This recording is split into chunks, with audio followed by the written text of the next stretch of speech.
Assalamualaikum Ustaz. Waalaikumsalam warahmatullahi wabarakatuh. Anda dari mana? Saya dari Garut. Dari Garut. Baik. Semoga Anda dan keluarga mendapatkan rahmat dan ridha Allah Subhanahu wa taala, dan semoga percikan rahmat dan ridha itu diberikan juga kepada kita semuanya. Dipersilahkan. Ingin bertanya tentang tempat wudhu Pak Ustaz. Ya. Ya misalkan di rumah kan terkadang tempat wudhunya itu menyatu dengan toilet WC. Nah itu bagaimana, apakah Islam memandang tentang itu? Baik. Terima kasih Mas Wildan, dan pertanyaan ini barangkali juga mewakili pertanyaan dari saudara-saudari kita yang lain terkait dengan hal yang dimaksudkan. Idealnya memang tempat wudhu itu berpisah dengan toilet. Mengapa? Karena di dalam tempat wudhu itu kita juga menyertakan berbagai macam kalimat-kalimat thayyibah yang mengiringi proses wudhu, baik sebelum ataupun setelah wudhu itu dilangsungkan. Bukankah kita saat berwudhu kan mengucapkan Bismillahirrahmanirrahim, kan? Sebagai mula kita mengerjakan segala kebaikan dengan dasar yang Nabi sabdakan, kullu amrin tibalin la yubda'u fihi Bismillahirrahmanirrahim fahuwa abtar. Dan itu juga sebagai ekspresi ungkapan gambaran atas niat yang kita tujukan dari wudhu itu, kita arahkan untuk mendapatkan ridha Allah Subhanahu wa ta'ala. Kemudian juga di akhir wudhu kita juga kan berdoa, dengan mengucapkan syahadatain, syahadu an la ilaha illallah, syahadu anna muhammadar rasulullah. Kemudian kita mengatakan Allahumma ja'alni minat tawwabin wa ja'alni minal mutatahhirin. Kalau kita mau kemudian tambahkan juga dengan doa wa ja'alni min ibadikas salihin. Nah, sedangkan kalimat-kalimat thayyibah yang berupa permohonan-permohonan doa dalam kebaikan ataupun menyebut asma-asma yang mulia, nah itu kan umumnya tidak diutarakan saat kita berada di dalam toilet, karena toilet punya sifat tertentu, sifatnya hanya untuk menyalurkan atau membuang hadas, baik yang sifatnya kecil ataupun juga besar, dengan cara-cara tertentu yang boleh jadi juga melahirkan najis. Sedangkan wudhu itu tidak seketika juga menyatu dengan menghilangkan najis, bisa jadi hanya hadasnya saja, belum tentu ada najisnya, kan? Sedangkan kalimat-kalimat thayyibah sangat tidak disukai diungkapkan dalam keadaan-keadaan kita masuk toilet. Karena itu saat masuk toilet kita kan berdoanya doa memohon perlindungan kepada Allah dari godaan-godaan setan yang berkumpul di tempat-tempat yang buruk, seperti toilet dan semisalnya. Allahumma inni a'udzubika minal khubuthi wal khaba'ith. Nah, kemudian ketika kita keluar, kita kan beristighfar tuh. Ghufranak, kan? Ghufranak, mohon ampunanmu ya Allah. Nah, ada yang mendetilkan itu. Kenapa kita minta ampunan ketika keluar? Karena kita menahan diri dari pengungkapan kalimat thayyibah yang biasanya kita ucapkan di setiap tempat, kan? Istighfar, sholawat dan sebagainya. Nah, ketika itu terputus saat masuk toilet, seakan-akan ada sifat tawadhu, kita memohon ampunan karena nggak mampu mengungkapkan, karena itu tempat yang tidak pantas, kan? Diungkapkan itu di tempat yang tidak sesuai. Maka ketika keluar kita mengatakan ghufranak kalau ada hal-hal yang tidak tepat di dalam dan tidak mampu mengerjakan hal yang biasa kita kerjakan. Itu adab saja, takdib di dalamnya.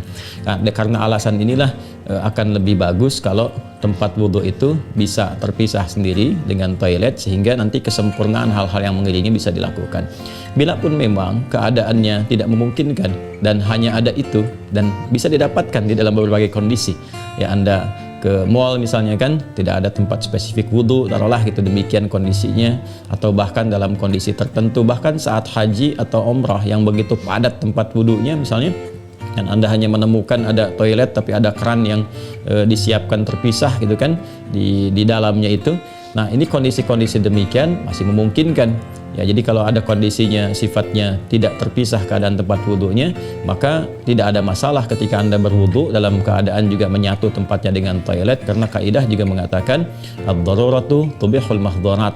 Kondisi-kondisi yang mendesak itu, kondisi-kondisi yang tidak biasa itu membolehkan, bahkan yang terlarang pun asalnya diperkenankan. Nah, ini kan sifatnya tidak terlarang, hanya tidak disukai, gitu kan, makruh sifatnya, nggak ada nas haram di dalamnya, tapi sifatnya tidak disukai. Tidak disukainya itu karena kita tidak bisa mengungkapkan hal-hal baik yang mungkin kita bisa lakukan saat kita berwudu. Jadi kita berdoa harus keluar dulu setelah selesai wudu, gitu kan, baru kemudian kita bisa berdoa. Ataupun Bismillahirrahmanirrahim hanya kita bisa ungkapkan dalam hati, nggak bisa kita lafadzkan, gitu kan.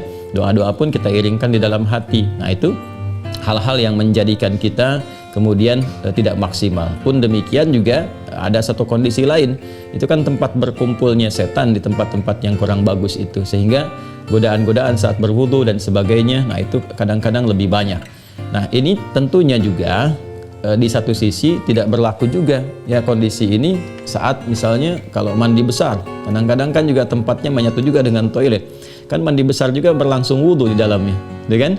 Nah ini kita harus fleksibel juga dalam kondisi-kondisi demikian. Jadi ini yang mau saya katakan, tidak berhukum haram, itu bisa dilakukan kalau tempatnya kita misalnya memungkinkan untuk berpisah, bagus ada dipisahkan. Tapi kalau menyatu pun tidak ada masalah, ya kan? Tidak ada masalah sepanjang dalam keadaan-keadaan darurat tertentu dan tidak berhukum haram. Ya, apa dalilnya? Yang tadi saya sampaikan. Ya, tidak ada nas spesifik mengharamkannya, dan kadang-kadang kita mandi besar juga ya, al-ghuslu dari janabah dan semacamnya juga berlangsung, dan dalam mandi besar juga ada wudu. Namun barangkali kesempurnaan itu tidak bisa kita iringkan dengan kalimat-kalimat thayyibah yang diungkapkan, hanya dalam hati kita lakukan. Jadi kalau tidak ada tempat lain dan menjadikan Anda berwudu misalnya menyatu dengan toilet, di dalamnya ada toilet, maka kalimat-kalimat thayyibah itu cukup dalam hati, tidak perlu diungkapkan di lisan, ya kan? Dan sempurnakan wudu Anda, lalu ketika keluar Anda berdoa sebagai penutup bagian dari wudunya. Demikian kiranya bisa disampaikan. Wallahu ta'ala a'lam bissawab. Dan sebelum saya menutup, ada sesuatu yang sangat menarik ketika Ibnu Abbas radhiyallahu taala anhuma menyampaikan kisah Nabi sallallahu alaihi wasallam ya saat beliau berada di kediamannya Sayyidah Maimunah radhiyallahu taala anha, dan malamnya kemudian bangun ya, bangkit dari tidurnya, duduk dulu menghilangkan bekas ngantuk. Nah ini ditemukan di Sunan Abu Daud nomor hadis 1367. Thumma dhahaba ila syanin mu'allaqah, kemudian beliau pergi ke tempat tertutup. Nah syanin mu'allaqah ini enggak disebutkan tempat tertutupnya, apakah dia sifatnya mirhad, ya kan? Apakah tempatnya toilet yang menyatu, kamar mandi, ataukah dia tempat wudhu, ya kan? Midha, apakah dia tempat wudhu? Nah ini yang tidak disebutkan, keadaannya tempat tertutup saja. Ini memberikan kesan bahwa bisa jadi kalau itu yang dimaksudkan adalah tempat yang tertutup, itu toilet dan semacamnya, jelas ya dilakukan dalam bentuk tertutup sehingga tidak tampak aurat dan sebagainya, itu fikih yang lain. Tapi kaitan dengan wudhu juga itu cukup menarik juga.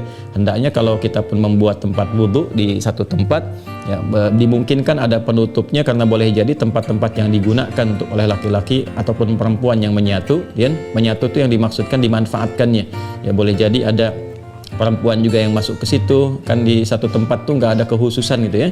Nah, tapi tempat-tempat lain sekarang sudah lebih bagus, ini untuk laki-laki, ini untuk perempuan, tuh nggak ada masalah.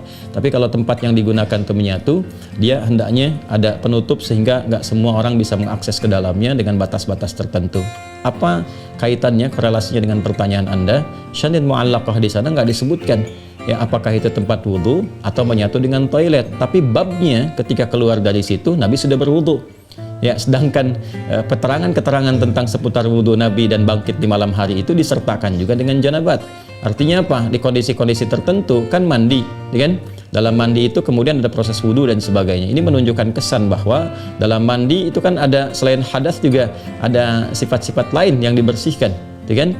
Bisa jadi juga yang mengandung najis seperti buang air kecil ya, dan sebagainya kan menyertai dalam mandi itu. Nah ini memberikan kesan bahwa tidak ada hukum spesifik haram untuk mengerjakan wudhu di dalamnya, karena ada proses yang tadi saya sebutkan. Tapi lebih disukai kalau hanya untuk wudhu semata, tidak disertai dengan mandi yang lainnya, kalau ada tempat yang terpisah sehingga bisa menyempurnakan bacaan-bacaan yang dimaksudkan. Demikian Mas Wildan ya, semoga bisa dipahami dengan baik. Allah Ta'ala alam bissawab.